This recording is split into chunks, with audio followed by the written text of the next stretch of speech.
ये वीडियो उन सारे लोगों के लिए जो किडनी पोजीशन जानना चाहते हैं कि ऑपरेशन के दौरान पे आपका किडनी का पोजीशन कैसे बनना चाहिए।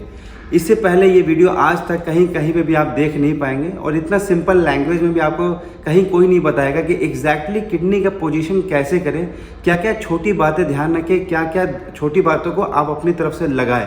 तो आपको पहले बता देता हूँ कि जब भी आपको किडनी का ऑपरेशन करना हो, जैसे कि कोई भी किडनी स्टोन का ऑपरेशन कर रहे हैं ओपन या लैप्रोस्कोपिक प्रोसीजर कर रहे हैं, तो कैसे किडनी का पोजीशन बनाएं।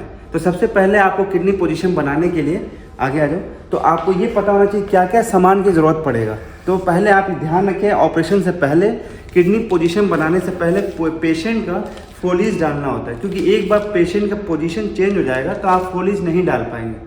तो पहला काम क्या होगा, आप पेशेंट को फोली डालिए, मतलब पेशाब की नली डालना है। एक काम हो गया, सबसे पहला काम ये है। दूसरा काम क्या है कि आपको पहले एग्जैक्टली डिफाइन करना है कि आपको राइट साइड किडनी ऑपरेशन करना है या लेफ्ट साइड। उसके लिए आप चेक कर लीजिए, 100% श्योर हो जाइए। उसके पहले आप सारे सामान को तैयारी कर लीजिए, क्या क्या ज़रूरत पड़ता है।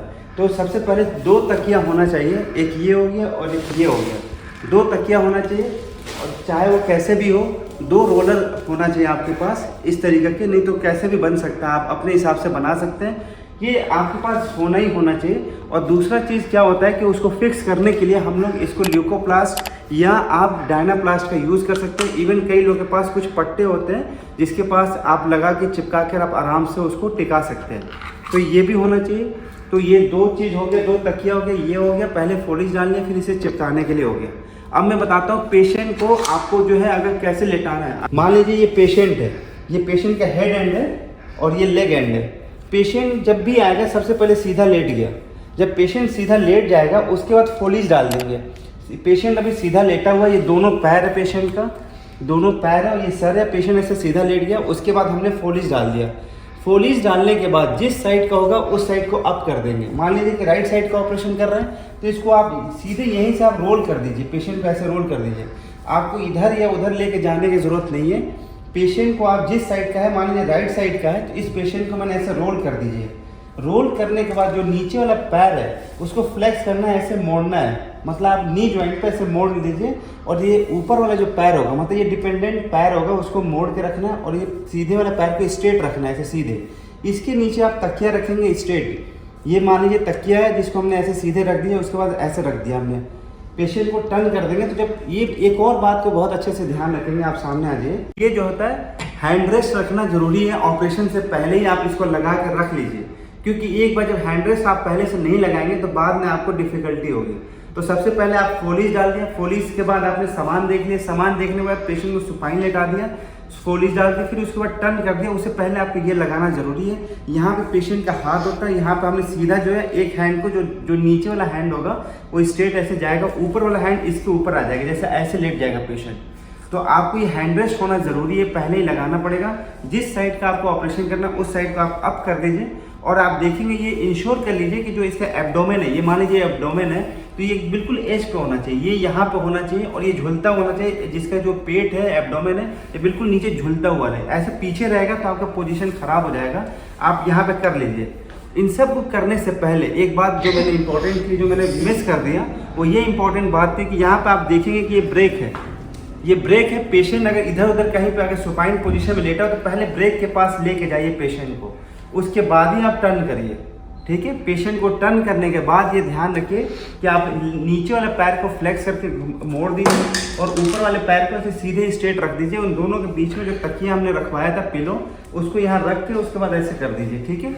दूसरी बात, ये एक हैंड को इसके ऊपर रखना है। और तीसरी सबसे इम्पोर्टेंट बात ये है कि ये एब्डोमेन जो है बिल्कुल एज पे होना चाहिए। उसके बाद ये आपको यहाँ पे जो खाली जगह मिल रहा है, जो मैंने आपको बताया था कि जो दूसरा तकिए को आप फोल्ड करके यहाँ पे ऐसे रखिए। उसके अलावा जो बाकी जो रोलर है ये वाला, उसको आप साइड में रखिए, ये भी रोलर आप साइड में रखिए। उसके बाद जो मैंने आपको बताया था कि आपका डायनाप्लास्ट होना चाहिए या ल्यूकोप्लास्ट या कोई भी पट्टा होना चाहिए। यहाँ पे जो आपका जो लेग एंड वाला होता है वो ग्रेटर ट्रोकेंटर, जहाँ पे हड्डी है वहाँ से आप इसको फिक्स करिए, यहाँ से चिपका कर पूरा ऊपर लेके नीचे आइए। ये फिक्स करना जरूरी है, वरना आप पेशेंट ऐसे गिर जाएगा। आप फिक्स नहीं करेंगे तो एक बार यहाँ फिक्स करिए, एक साइड में उसके अलावा एक और से फिक्स करिए, फिर यहाँ पे आप पैर के पास भी एक बार और फिक्स करिए। ये हो जाए तो यहाँ पे मान लीजिए पेशेंट का चेस्ट एंड है, तो वहाँ पे कुछ आप जो है मॉप लगाइए या कोई भी कॉटन यूज़ करिए, और वहाँ करने के बाद उसको भी फिक्स करिए। आप देखिए एपिगैस्ट्रिक रीजन है जहाँ पे उसके जस्ट एबव, ताकि आपका कोई भी फील्ड खराब ना हो, वहाँ से भी आपको एक बार फिक्स करना पड़ेगा। मतलब पेशेंट का जो पोजीशन हो जाए, तो आपने पोजीशन बना दिया, आपने जब भी पोजीशन बनाने के बाद जो है फिक्स कर लिया। फिक्स करने के बाद क्या क्या फिक्स करने का तरीका मैंने ये बता दिया। ये सब में चीज़ में एक सबसे इंपॉर्टेंट बात, एक और बात मैं बताना भूल गया कि जब भी आप पोजीशन बनाएंगे तो यहाँ पे आप जो इसको फ्लेक्स करेंगे, कुछ लोग के पास यहाँ पे मशीन होता है जिसको घुमा के ऊपर कर सकते हैं, किसी के पास बटन होता है जो हमें बटन के थ्रू हम कर सकते हैं। जैसे मैंने इसमें बटन दबा दिया तो फ्लेक्स हो गया, आप देखेंगे कि फ्लेक्स हो जाएगा, और फ्लेक्स होने के बाद ये पेशेंट जो है ये पूरा चेंज होगा, और यहाँ पे जो भी उसका फ्लैंक रीजन होगा वो और स्ट्रेट होगा। तो ये करने के बाद आप सारा फिक्स करिए। फिक्स करने के बाद ही आप पेशेंट को पूरी तरीके से प्रिपेयर कर सकते हैं, उसके बाद ही मॉप करिए। तो इसमें सारा क्लू पॉइंट क्या क्या है, तो सबसे पहले आप सामान को तैयारी करिए। उससे पहले फोलीज देखिए, सामान में ये पहले होना चाहिए, ये सारे तकिए पहले होने चाहिए। और उसके बाद पेशेंट जब पोजीशन जिस साइड का होगा, मान ली लेफ्ट साइड का होगा, तो लेफ्ट साइड को आपको रोल करना है, और ध्यान रखना है कि एब्डोमेन बिल्कुल एज पे होना चाहिए, पेट इसका बिल्कुल एज पे होना चाहिए, पीछे नहीं होना चाहिए। आप एज पे कर लीजिए पेशेंट को। उससे करने के बाद आप पेशेंट को यहाँ पे ये जो ब्रेक पॉइंट होता है उसको ब्रेक करिए ताकि फ्लैंक रीजन स्ट्रेट हो जाए। उसके बाद यहाँ पे पीछे की तरफ दोनों साइड पे आप वो सपोर्टर लगाइए। सपोर्टर को फिक्स कहाँ करना है, इधर उधर फिक्स नहीं करना, ग्रेटर ट्रोकेंटर रीजन पे फिक्स करना है। और पैर को मैंने बता दिया कि पैर जो है आप नीचे वाला पैर फ्लेक्स होगा और ऊपर वाला पैर स्ट्रेट होगा, दोनों के बीच में तकिया डलेगा। और यहाँ पे जो ऊपर वाला हैंड होगा वो जाके इस पे जाएगा, वो 90 डिग्री पे आना चाहिए। अगर 90 डिग्री पे नहीं है तो बाद में पेशेंट को पेन होता है, बाकी बहुत सारे न्यूरोलॉजिकल कॉम्प्लिकेशन हो सकते हैं जिसे न्यूरोप्रैक्सिया बोलते हैं। ये सारे चीज़ है जो बहुत ही माइन्यूट सी चीज़ें हैं जो बहुत सारे लोग को आइडिया नहीं होता है। ये सारे लोग के लिए इंपॉर्टेंट है, जो ओटी टेक्नीशियन, जो नर्सिंग स्टाफ है, जो ऑपरेशन थिएटर में जो कोई भी काम कर रहा है, डॉक्टर काम कर रहे हैं या कोई भी असिस्टेंट काम कर रहा है, एग्जैक्टली आपको पिन पॉइंट आना चाहिए किडनी का पोजीशन कैसे बनाते हैं। अगर आपको कोई भी कहीं से भी डाउट है किडनी का पोजीशन बनाने में तो आप मुझे बताइए और मैं उसको क्लियर करूँगा।